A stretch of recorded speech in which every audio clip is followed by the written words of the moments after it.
La idea de hacer menos y conseguir más es tan antigua como nosotros. No es que la gente sea vaga por naturaleza, es que el cerebro está programado para ahorrar energía.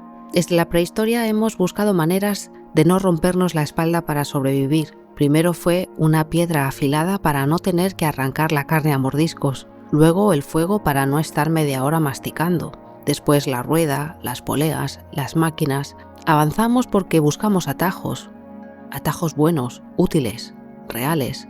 Siempre hemos fantaseado con atajos. Lo importante es que la idea del atajo mágico es cómoda.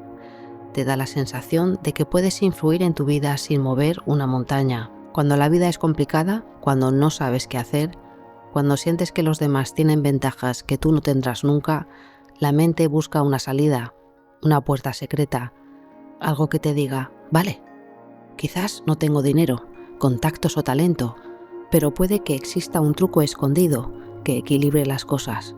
La magia en algunos casos cumple exactamente esa función emocional. Da la sensación de que estás haciendo algo, aunque ese algo no implique cambiar tu conducta, tu disciplina o tus elecciones. Por eso atrae tanto, porque es una forma de sentir control cuando todo lo demás parece fuera de control. Esto no va de juzgar a nadie, ni de llamar tonto a nadie. Todos, absolutamente todos, hemos querido alguna vez que exista un botón mágico para saltarnos la parte difícil. La magia usada como atajo es básicamente eso, el deseo de que exista una versión más fácil de la vida, aunque luego la vida funcione de otra manera. Hay algo que funciona igual en todas las épocas y en todas las culturas. Lo prohibido atrae, no por maldad, sino porque lo prohibido siempre huele a poder. Es como cuando alguien te dice, esto no lo puedes ver, pues automáticamente quieres verlo. Cuando algo está permitido, lo usamos todos. Es cotidiano, casi aburrido, pero cuando algo está oculto, protegido, censurado o reservado, la mente hace clic. Si lo esconden, debe ser potente. Por eso, a lo largo de la historia, lo oculto siempre ha tenido prestigio. Los secretos de los sacerdotes del antiguo Egipto, los libros medievales llenos de símbolos raros, los rituales de los alquimistas, las enseñanzas solo para iniciados. No importa si funcionaban o no, lo importante es la sensación de exclusividad, y esa sensación sigue viva hoy. Otra cosa que nos ha moldeado son las historias. Llevamos miles de años escuchando el mismo patrón.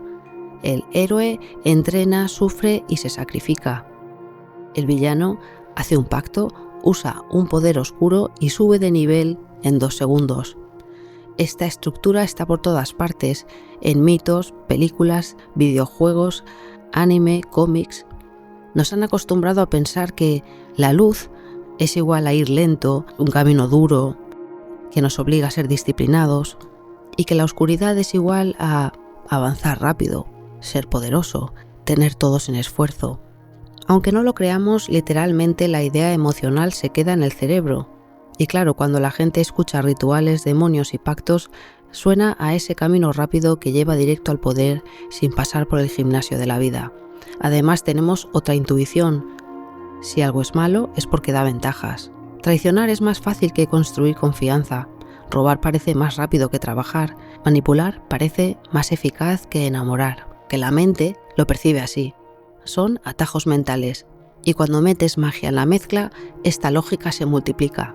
Si estoy cruzando una línea moral, es porque del otro lado hay poder. Es una especie de moneda simbólica. Pagas haciendo algo prohibido y recibes algo grande.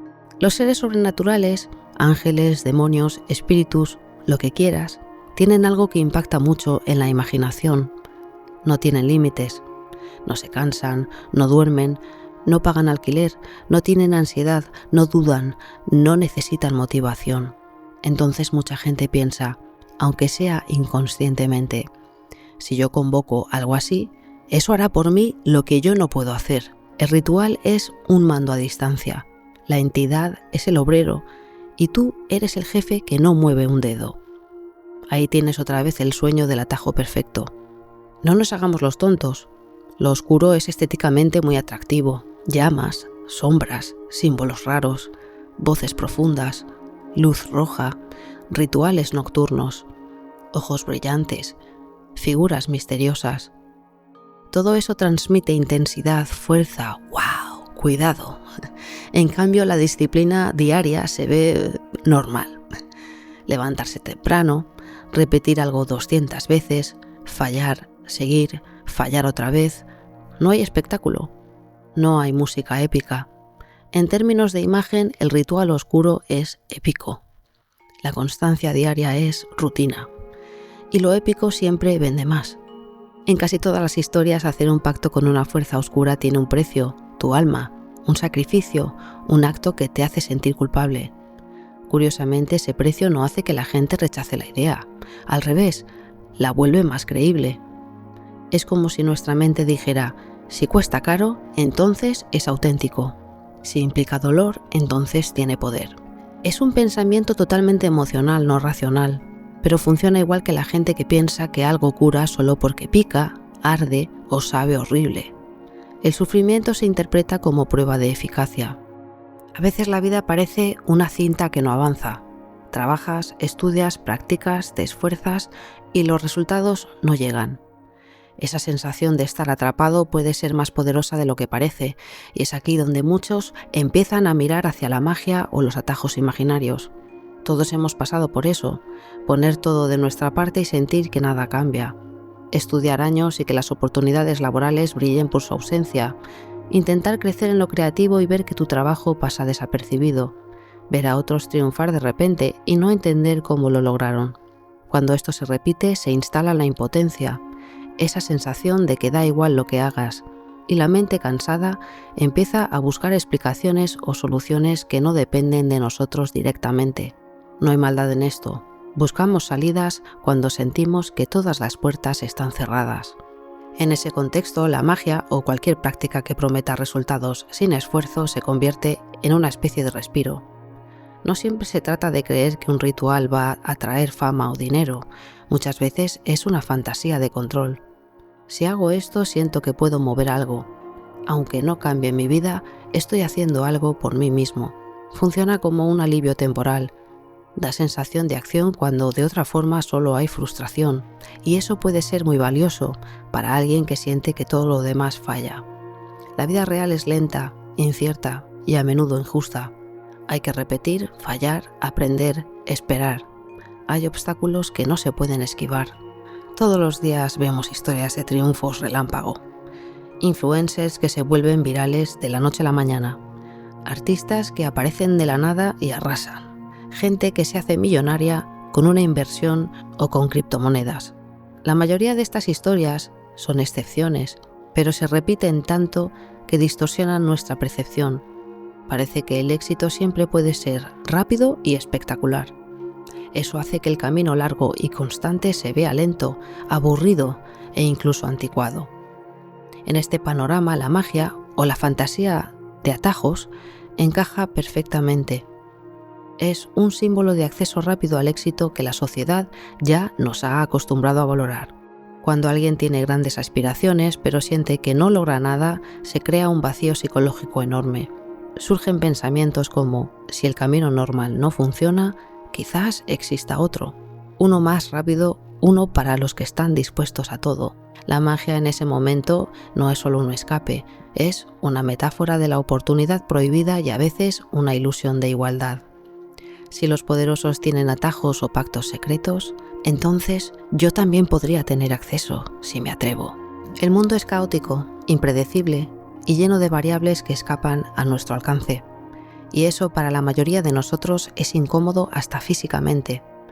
Por eso la magia tiene un atractivo tan fuerte. Promete devolvernos algo que todos deseamos desesperadamente: control. Nuestro cerebro no soporta la incertidumbre. Prefiere saber algo malo a no saber nada, porque no saber significa no puedo planear, no puedo protegerme, no sé qué hacer. Es una sensación de vulnerabilidad que genera ansiedad, estrés y frustración. La magia, en su versión popular, promete eliminar ese malestar, aunque uno no crea del todo en ello. Solo la idea de que hay un procedimiento, un paso a seguir, reconforta.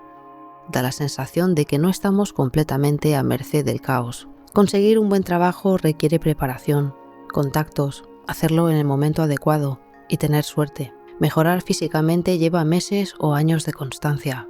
Construir una carrera artística significa avanzar paso a paso durante mucho tiempo.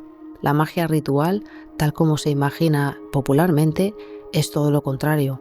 Acciones simples, instrucciones claras, inicio y fin definidos, recompensa prometida. Hay algo que nuestra mente hace casi automáticamente. Lo bueno siempre parece difícil y lo malo siempre parece fácil. Y no es solo un juicio moral, es psicológico y cultural. Desde pequeños aprendemos que lo correcto cuesta trabajo, decir la verdad aunque duela, trabajar honestamente, controlar los impulsos, permanecer calmado, actuar con empatía. La bondad y el autocontrol requieren esfuerzo constante. Por eso, en nuestra cabeza lo bueno se paga con sacrificio. Lo inmoral, en cambio, se presenta como liberador. Cedes a impulsos, actúas sin límites, buscas placer inmediato, tomas atajos sin mirar consecuencias. Si las normas son barreras, romperlas se siente como quitarse un peso de encima. Lo oscuro parece fácil porque psicológicamente no exige esfuerzo ni autocontrol. Cuando hablamos de magia negra o fuerzas oscuras, se suma otra capa. No solo rompes reglas sociales, sino normas cósmicas o espirituales. En muchas historias, quien transgrede estas reglas accede a conocimiento secreto, poder restringido, atajos que nadie más puede usar. Por eso lo oscuro se percibe como un camino sin límites, y un camino sin límites siempre parece más rápido. La mente adora la idea de un premio oculto por romper normas. Si no tengo escrúpulos, avanzaré más rápido. Si hago lo que otros no se atreven, conseguiré lo que otros no pueden. Si cruzo esta línea peligrosa, obtendré fuerzas más potentes. No hace falta que creas en demonios o en entidades. El deseo de saltarse pasos y obtener resultados inmediatos está ahí. La cultura visual ha reforzado esta idea durante siglos. Colores oscuros, fuego, sombras, símbolos misteriosos, voces profundas. Todo comunica fuerza, intensidad y eficacia. Mientras tanto, lo bueno y disciplinado se presenta con luz, paciencia, esfuerzo y rutina. En comparación, lo oscuro siempre parece más épico. En casi todas las culturas existe la historia del pacto con lo oscuro. Éxito rápido, precio moral alto. La lógica es simple. Renuncio a lo correcto, obtengo poder. Aunque la mayoría no crea literalmente en pactos, este arquetipo está en nuestro inconsciente. El mal como atajo prohibido sigue funcionando como metáfora. Lo oscuro también está ligado al rebelde, quien rompe reglas, quien no sigue la moral tradicional, quien actúa sin frenos. La figura del rebelde siempre seduce, representa libertad radical, y la libertad sin límites se percibe como poder instantáneo. Por eso mucha gente piensa, si los buenos avanzan lento siguiendo reglas, los malos van directo al resultado, sin frenos. Es una metáfora moral que la cultura ha instalado en nuestra cabeza. Asociamos lo oscuro con poder rápido porque la moral implica límites, autocontrol y esfuerzo. Romper esos límites parece liberar energía y ofrecer caminos sin obstáculos. La cultura ha reforzado esta idea con la estética del mal, los pactos sobrenaturales y la figura del rebelde que obtiene poder por transgredir. Lo oscuro se percibe como fácil porque simboliza la ausencia de restricciones. La fascinación por los pactos mágicos y la magia negra no surge de la nada. Hay un terreno real sobre el que crece: la desigualdad y la injusticia social. No vivimos en una meritocracia perfecta. En muchas industrias, arte, música, cine, negocios, las oportunidades se reparten de manera muy desigual. Hay gente sin talento que prospera y gente muy capaz que jamás serán vistos. Esto es real y verificable.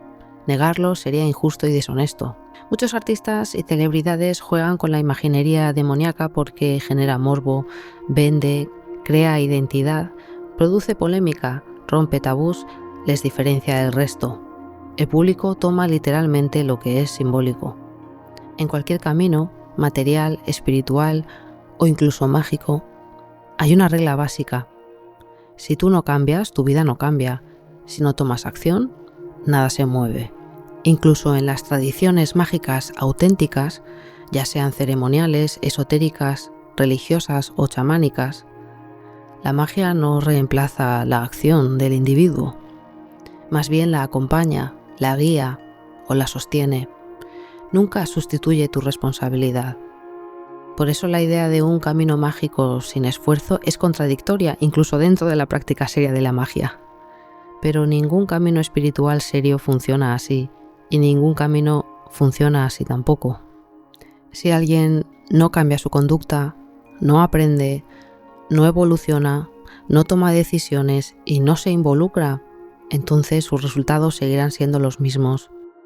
Meditaciones, visualizaciones o sigilos son herramientas para recordarte tus objetivos y comprometer tu voluntad, no para hacer que el universo lo haga por ti. El ritual es un recordatorio de que tú eres el agente del cambio, no una varita que soluciona todo. El camino mágico auténtico requiere autoconocimiento, reflexionar sobre tus miedos, deseos, hábitos y patrones, disciplina emocional, entrenar el estar en calma, la resiliencia y la autoconsciencia, transformar los hábitos, cambiar comportamientos que sabotean tus metas. Cada práctica mágica es una guía para el crecimiento individual, no un sustituto de él. El verdadero camino mágico sabe que el cambio lleva tiempo. Construir habilidades, relaciones o proyectos no ocurre de la noche a la mañana. La magia real cultiva la constancia, enseñando que la transformación es un proceso.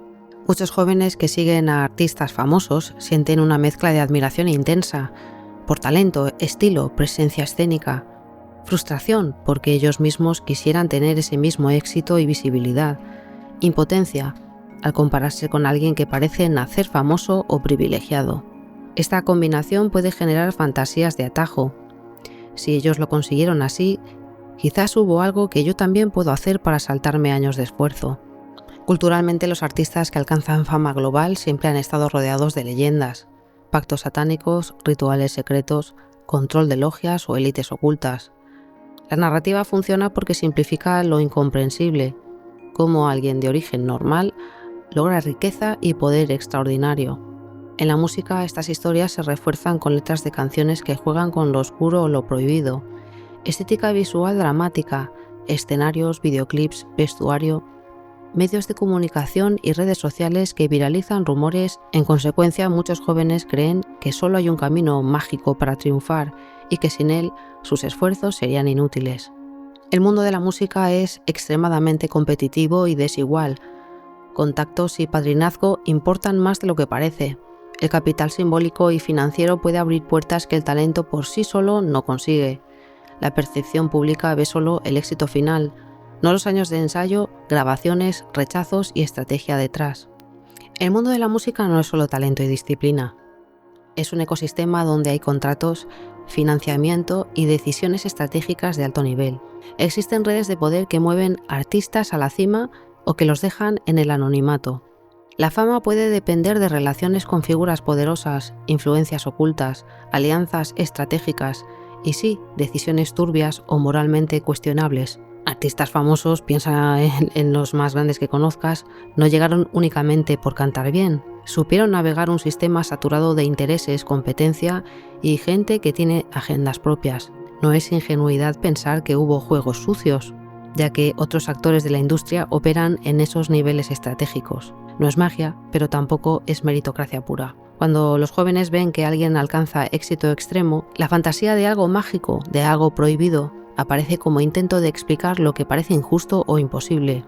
Si ellos lo lograron es porque hicieron algo que yo no puedo o no quiero hacer. Aquí, la industria real, turbia, elitista, a veces inmoral, refuerza el mito sin que tenga que haber magia literal involucrada. Muchos jóvenes envidian a sus cantantes favoritas y fantasean: si yo hiciera cualquier cosa para llegar a ese nivel, incluso algo prohibido, lo haría. La narrativa de los rituales, las orgías, los pactos funciona como metáfora de los atajos oscuros de la industria.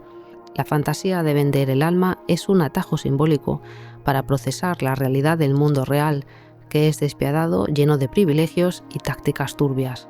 Sí existen prácticas turbias en la industria: manipulación de contratos, influencias, favores sexuales, pactos de todo tipo. Eso no convierte automáticamente cada historia en un pacto literal con demonios, pero sí valida la percepción de que el camino hacia el éxito no es limpio ni justo.